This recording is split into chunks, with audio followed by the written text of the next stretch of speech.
College spring breaker nahulog at namatay matapos kumain ng marijuana cookies.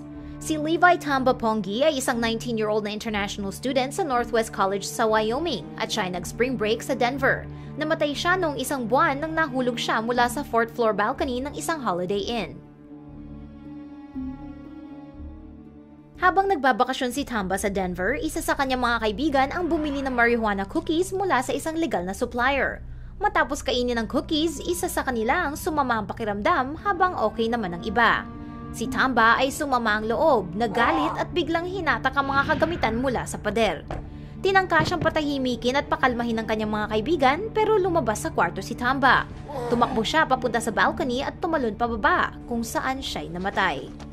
Habang tinatawag ng coroner's office na aksidente ang pagkamatay ni Tamba, ang report na nai-release noong Miyerkules ay nagsasabing ang kanyang pagkamatay ay dahil sa marijuana intoxication.